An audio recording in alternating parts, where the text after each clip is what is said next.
इसके ऊपर वाली लाइन देखिए बेटा, he must summoned all his strength, उसने अपनी पूरी की पूरी ताकत जुटाई, गॉट अप, खड़ा हुआ, and staggered in the direction of the sound, और जिस तरफ से आवाज आ रही थी उस तरफ वह लड़खड़ाकर चलने लगा, उस तरफ वह लड़खड़ाकर चलने लगा। अमन तेरा ऑडियो और वीडियो बार बार में ऑन कर रहा है, बंद रख इसको वरना मैं मीटिंग से आउट कर दूंगा। द रामजोस आयरन वर्क्स, ये जो आवाज आ रही थी बेटा हथौड़े की या हथौड़े के प्रहार की, ये रामजोस आयरन वर्क से आ रही थी, यानी रामजोस जो लोहे की फैक्ट्री थी वहां से आ रही थी, which are now closed down, जो बिल्कुल आगे की तरफ उसके पास ही थी, were not so long ago a large plant, जो कि बहुत ज्यादा समय नहीं हुआ था, ये एक बहुत बड़ा प्लांट था, विद स्मेल्टन रोलिंग मिल, जिसके अंदर लोहे को पिघलाकर गोल किया जाता था, एंड फॉर्ज, और जिसको ढाला जाता था, आकार में ढाला जाता था, वो फॉर्ज थी।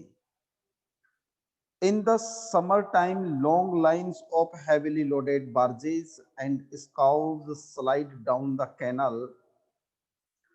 गर्मियों के दिनों के अंदर long lines of heavily loaded barges, बहुत ज्यादा भरी हुई गाड़ियों की line, and scows slide down the canal, और कैनल के अंदर से माल भरकर नीचे की तरफ धीरे धीरे रेंगते हुए साधन देखे जा सकते थे, which led to the large inland lake, और कैनल से गुजरती हुई वो गाड़ियां या वो जहाज या वो नाव बिल्कुल उसके आगे जो झील थी उस झील के अंदर जाती थी।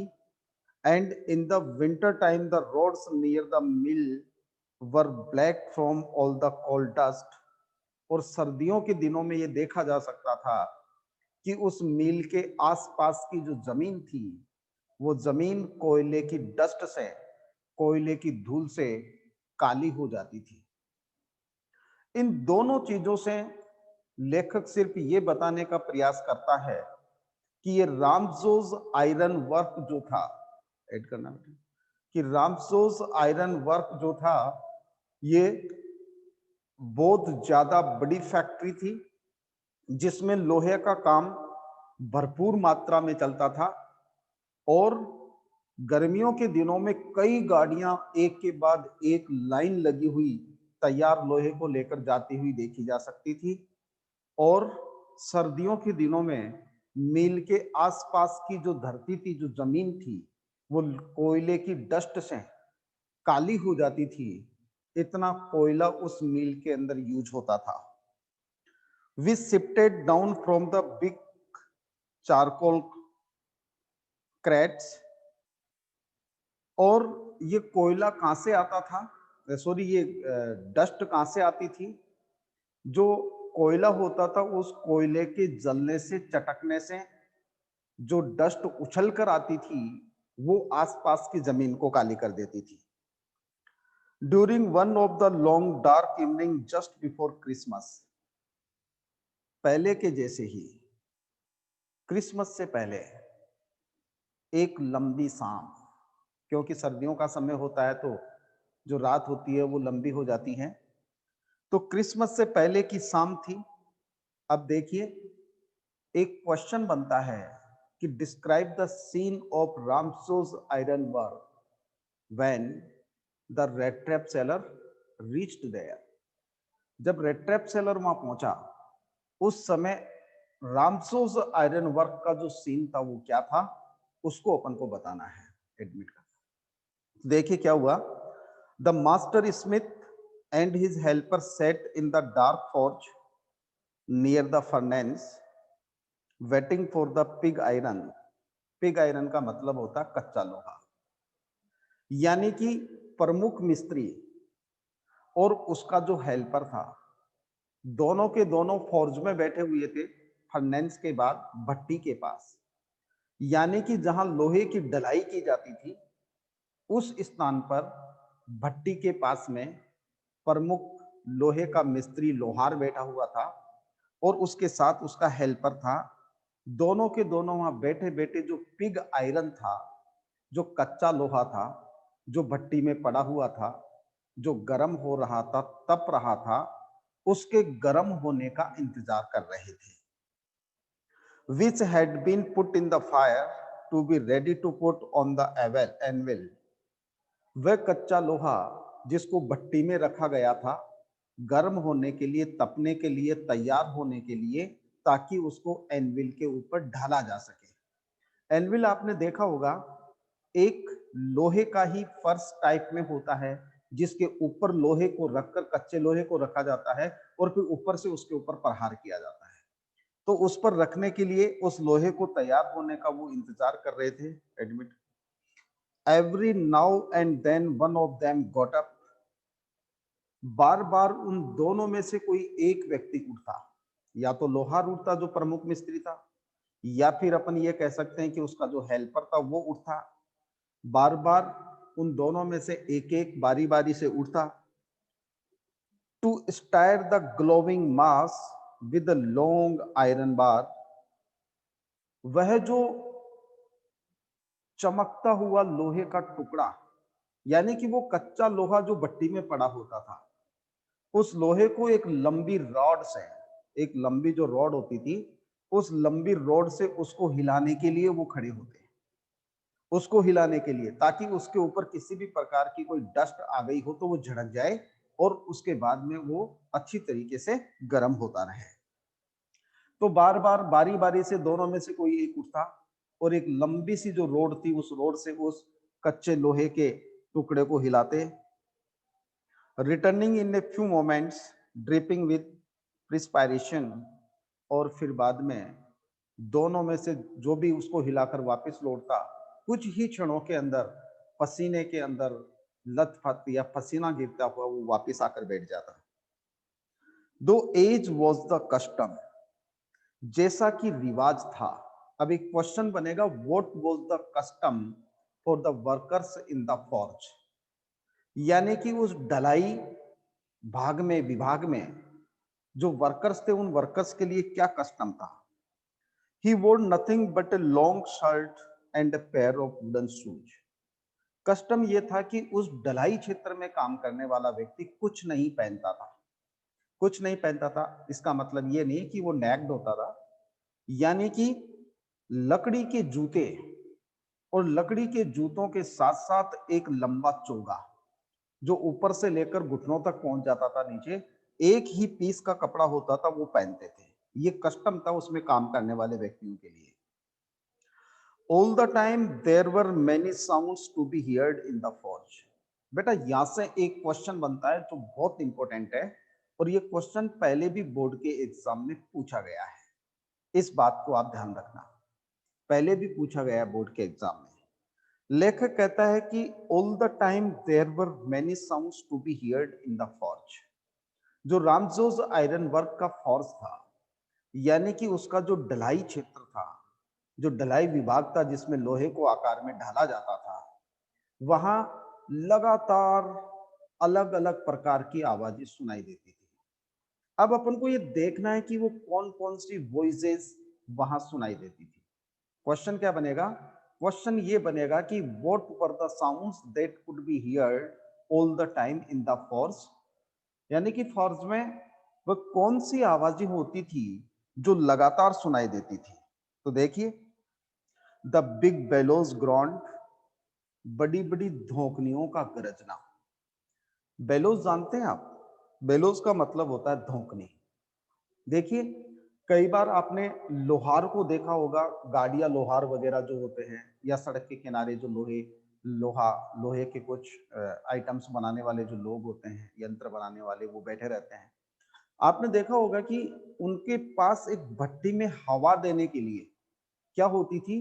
पहले पुराने जमाने में जानवर की चमड़ी से बनी हुई धोखनी होती थी, जिसके एक आगे नाली लगी हुई होती थी, पीछे उसके दो भाग होते थे, और ऐसे ऊपर से ऐसे दबाते थे उसको, ऐसे जैसे ऊपर होता हवा भरती और उसको दबाते हवा निकलती, तो कंटिन्यू उसको ऐसे दबाया जाता था, जिससे क्या है कि उस आग के अंदर हवा लगती रहे। अब इसके बाद में फिर उन्होंने आजकल क्या कर दिया, एक वो साइकिल का चक्कर लगा देते थे, साइकिल की जो रिम होती है वो लगा देते हैं, उसको गोल गोल घुमाते रहते थे, उससे वो उसमें हवा जाती रहती थी। और अब क्या हो गया, अब तो मोटर लगा दी, पंखा, तो मोटर से हवा जाती है वहां। तो उन बड़ी बड़ी धोकनियों की गर्जने की आवाजें आती थी। ध्यान देना, आवाजें किस किस की आती थी? द बिग बेलोज ग्राउंड, बड़ी बड़ी धोकनियों के गर्जने की आवाजें। द बर्निंग कोल क्रैक्ड, जलते हुए उस कोयले की चटकने की आवाजें। कई बार आपने देखा होगा कि घर पे यदि आप सिगड़ी काम में लेते हैं और सिगड़ी में यदि कोयला डाला जाता है, तो जब कोयला जलता है तो उसमें से चटकने की आवाजें आती है। तो इस प्रकार से वहां कोयले के चटकने की आवाजें आ रही थी। The fire boy salt charcoal into the mouth of the furnace with a great deal of clutter. इसके अलावा जो फायर बॉय होता है, यानी आग की सेफ्टी या आग की देखरेख करने वाला जो व्यक्ति होता है, वो क्या होता है? माव का मतलब होता है मुंह। भट्टी के मुंह के पास में बहुत ज्यादा कड़कड़ाहट के साथ कोयला भरकर और उसमें उड़ेलना। आपने देखा होगा, एक लकड़ी का वो लगा हुआ होता है, पीछे हत्था, आगे एक पहाड़ी टाइप में बना हुआ होता है, उससे इस प्रकार से कोयला भरकर और भट्टी के मुंह में ऐसे डालता है। तो लेखक कहता है कि जो फायर बॉय था, उसके द्वारा कोयला भरकर भट्टी के मुंह में कोयला डालने की जो कड़कड़ाहट की आवाजें थी, वो आवाजें वहां लगातार सुनाई देती थी।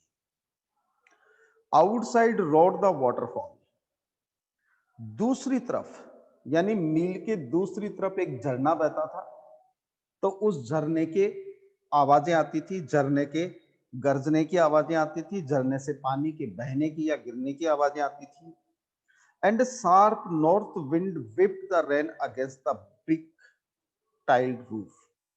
इसके अलावा क्या था कि ईंटों की बनी हुई जो छत थी, बारिश हो रही थी उस समय, तो उत्तरी तरफ से चलने वाली जो हवा थी, उस हवा के थपेड़े बरसात को उस ईंटों की छत से टकराते थे, तो उस तेज हवा के कारण बारिश की बूंदों के उस छत के टकराने की आवाजें आ रही थी।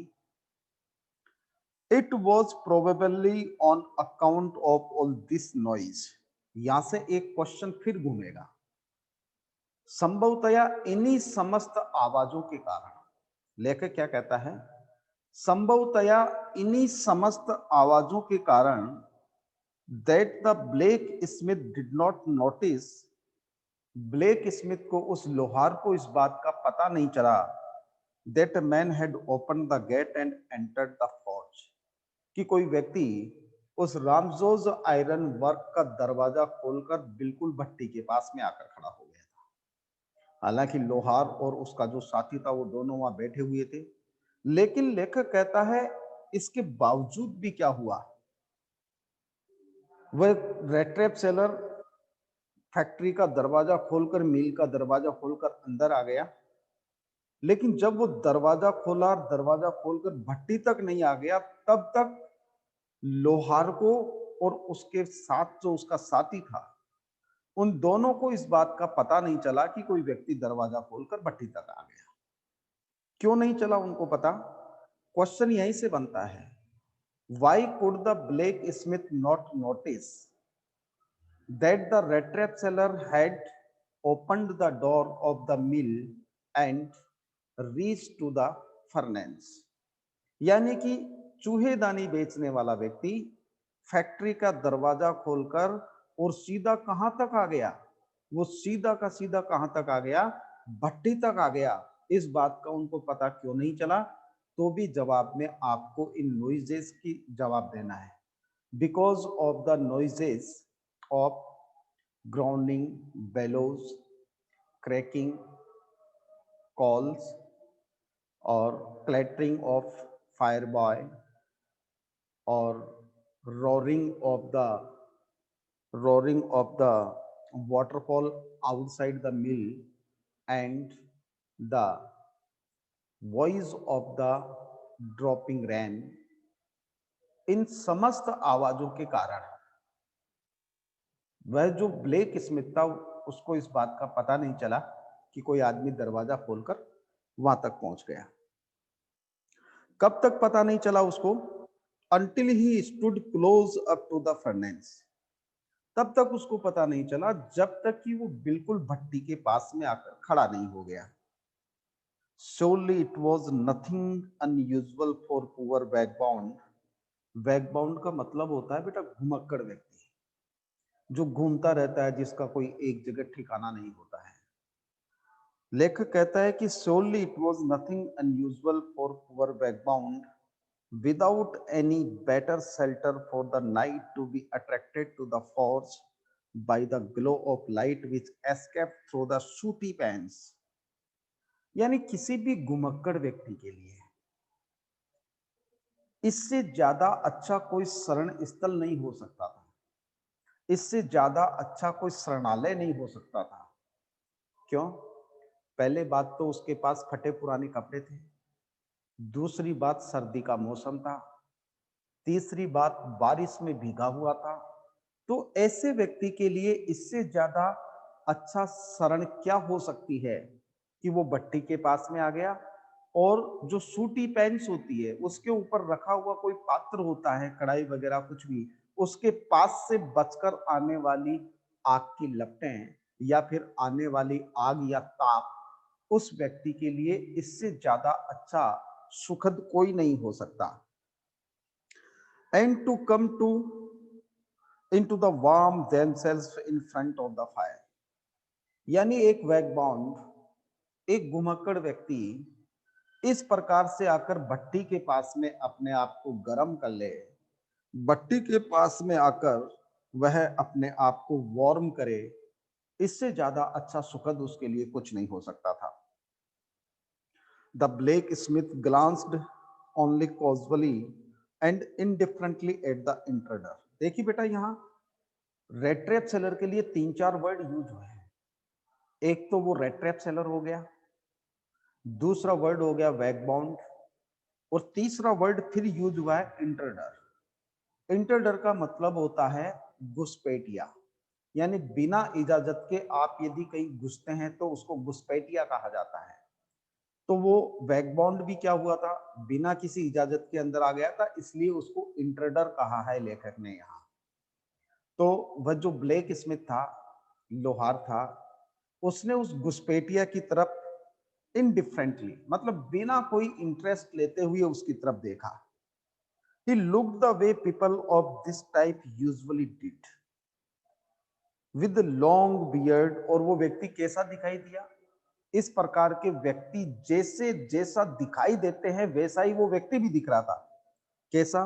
लॉन्ग बियर्ड, लंबी लंबी उसकी दाढ़ी थी, डर्टी रैग्ड, गंदे उसके फटे पुराने कपड़े थे, and with bunch of red traps dangling on his chest. और उसके सीने के ऊपर चूहेदानियों का एक गुच्छा लटक रहा था।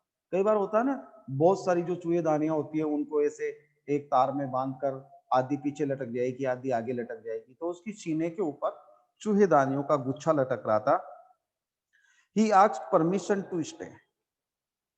वहां पहुंचने के बाद उस इंटरडर ने, उस वैगबॉन्ड ने, उस रेड ट्रैप सेलर ने उस लोहार से वहां रुकने की अनुमति मांगी। क्या अनुमति मांगी? उसने वहां रुकने की अनुमति मांगी। And the master black Smith noted a haughty consent without honoring him with the single word। और जो लोहार था, उस लोहार ने हाँ में गर्दन हिला दी, उसके सम्मान में एक भी शब्द बोले बिना, यानी कि उससे बात नहीं की। जब उसने कहा कि श्रीमान क्या मैं यहाँ भट्टी के पास में बैठ सकता हूँ, क्या मैं आज की रात यहाँ रुक सकता हूँ इस सर्दी में, तो उसके सम्मान में उसने एक शब्द नहीं बोला। उसके जवाब में उसने ये से नहीं कहा कि हाँ ठीक है, सिर्फ गर्दन, हाँ में गर्दन हिला दी कि ठीक है, बोला नहीं मुंह से। The tramp did not say anything either. Tramp का मतलब भी घुमक्कड़ व्यक्ति से है, और वो जो घुमक्कड़ व्यक्ति था वो भी कुछ नहीं बोला। He had not come there to talk, क्योंकि वह वहां कोई बातें करने तो आया नहीं था, but only to warm himself and sleep. वह तो वहां अपने आप को गर्मी देने के लिए, गर्माहट के लिए और वहां सोने के लिए आया था। इसलिए उसने भी उससे कोई बातें नहीं की। जब ब्लैक स्मिथ ने उनसे कोई बातें नहीं की तो उसने भी कोई बातें नहीं की। In those days, the Ramsau's iron milk was owned by a very prominent iron master. उस समय रामसोज आयरन वर्क का जो मालिक था, इस फैक्ट्री का जो मालिक था, वो एक बहुत ही प्रमुख आयरन मास्टर था। प्रोमिनेंट आयरन मास्टर का मतलब होता प्रमुख, लोपति आयरन मास्टर था। whose greatest ambition was to ship out good iron to the market.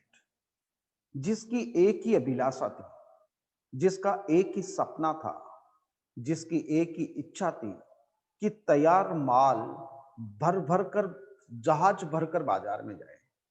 समझ में आ गई बात? देखिए, लेखक ये कहता है कि वो जो रामसोज आयरन वर्क का मालिक था, क्वेश्चन होगा who was the owner of the Ramsau's iron work and what was his ambition? Ramsjo iron work का मालिक कौन था और उसकी एम्बिशन क्या थी?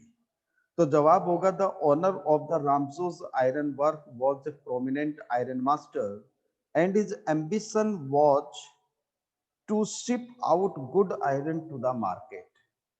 और उसकी इच्छा थी, उसकी अभिलाषा थी कि जहाज भर भर कर, थोड़ा थोड़ा माल नहीं जाए बाजार में, जहाज भर के बाजार में माल जाए। He watched both night and day to see that the work was done as well as possible. इसलिए वह रात और दिन निरीक्षण करता था कि काम सही तरीके से शुरू हुआ कि नहीं हुआ। यानी कि काम की प्रोग्रेस को देखने के लिए दिन की शिफ्ट और नाइट की शिफ्ट, दोनों शिफ्ट में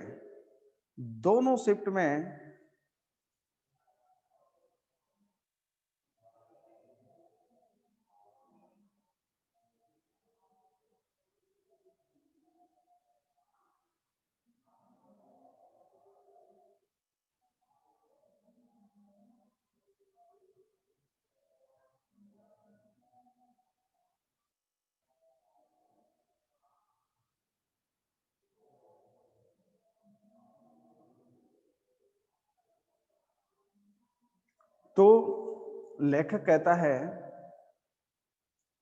work was done as was possible, कि संभवतया काम पूरा हुआ कि नहीं हुआ, ये देखने के लिए वो रात और दिन क्या करता था, उस फैक्ट्री का निरीक्षण किया करता था। And at this very moment he came into the forge on one of his Knightley rounds of inspection. और जिस समय वो रेड ट्रैप सेलर वहां बैठा हुआ था, उसी समय वो फैक्ट्री का मालिक अपने रात के निरीक्षण के टूर पर वहां आ गया। Naturally the first thing he सा वाज द टॉल रैगमफिन। सबसे पहले आते ही उसने जो देखा, उस लंबे से फटे पुराने कपड़ों में, यानी फटेहाल व्यक्ति को देखा। रैगमफिन का मतलब होता है फटेहाल व्यक्ति। who had eased his way so close to the furnace, जो धीरे धीरे खिसकते खिसकते उस भट्टी के इतना नजदीक पहुंच गया था, that steam rose from his wet rags, कि उसके गीले कपड़ों से, गीले फटे पुराने कपड़ों से क्या आने लगी, वाष्प निकलने लगी। आपने देखा होगा किसी गीले कपड़े को अपन ताप के पास में ले जाते हैं तो उसमें से धुआं सा निकलता है, वाष्प निकलती है। तो उसके कपड़े गीले थे और भट्टी की आग के कारण उसमें से क्या निकलने लगा, धुआं निकलने लगा। इसको यही अंडरलाइन कर लो और इसके आज के क्वेश्चन लिखो। बेटा एक बार वो मार्कर लाना अपना।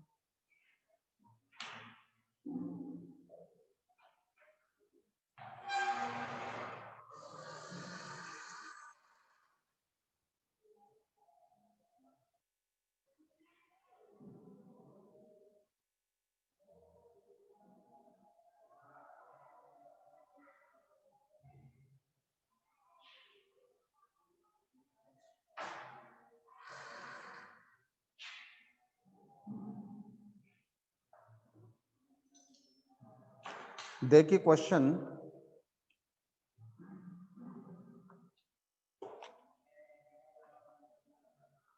व्हाट डू यू नो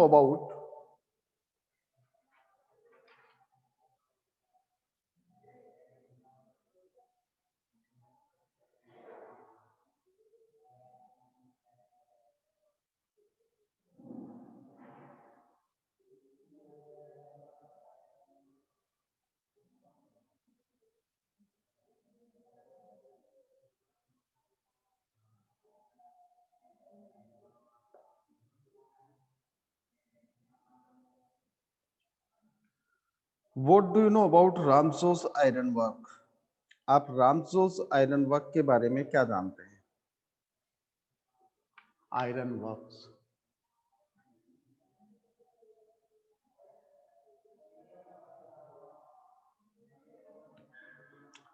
दूसरा क्वेश्चन है,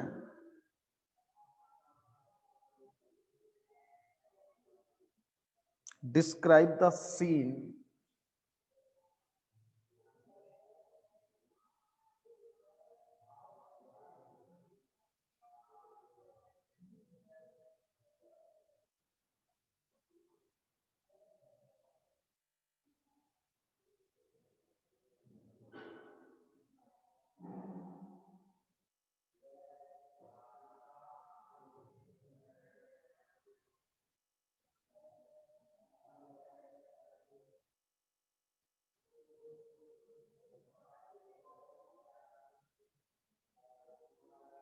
उस शाम को रामसोस आयरन मिल का जो सीन था उसका वर्णन कीजिए।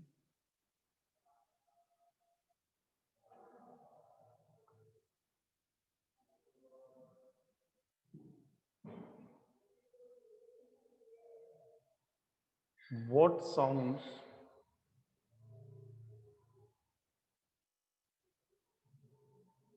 could be heard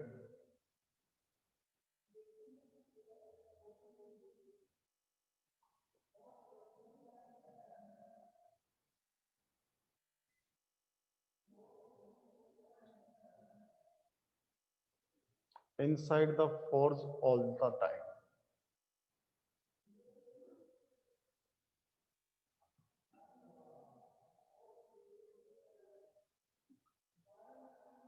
Why could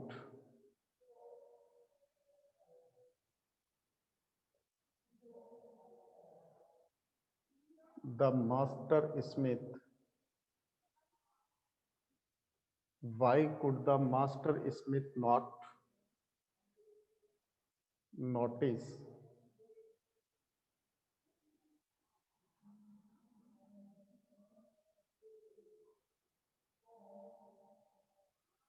when the red trap seller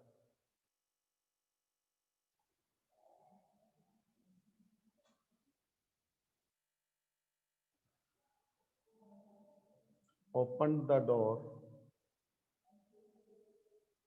and entered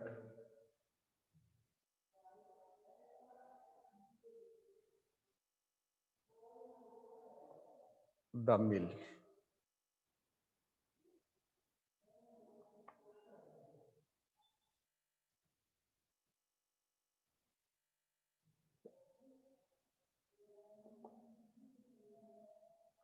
Why was the forge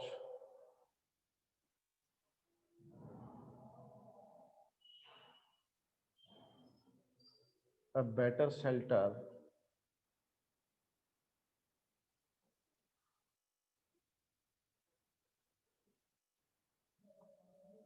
for the backbone?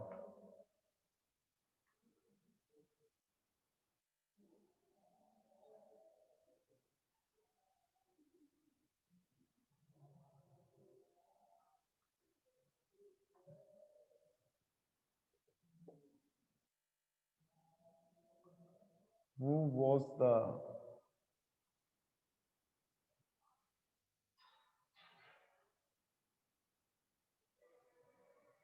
owner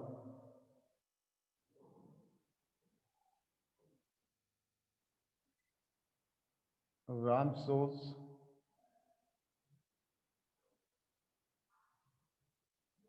iron work and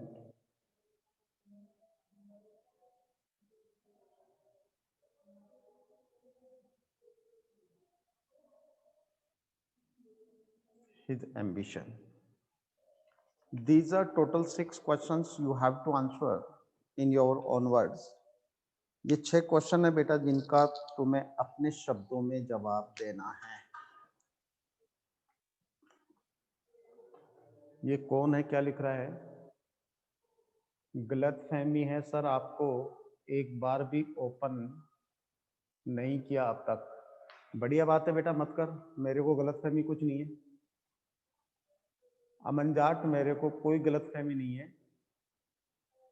तू ओपन नहीं करता है तो कोई दिक्कत नहीं है, मत कर, ऐस कर बेटा, मेरी कोई शिकायत नहीं है तुझे।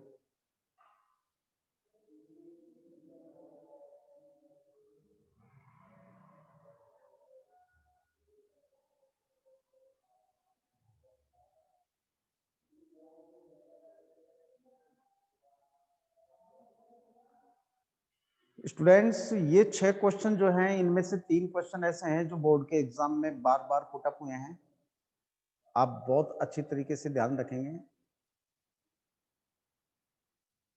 और पढ़ते रहिए तरीके से। किसी भी प्रकार की कोई दिक्कत है तो आप कमेंट बॉक्स में जाकर कमेंट करें। I will try my best to solve it.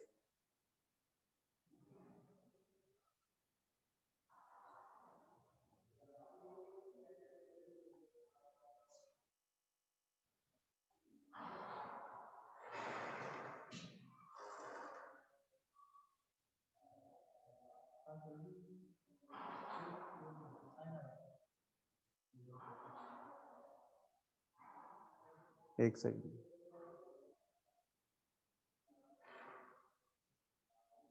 सबने ले लिया बेटा स्क्रीनशॉट?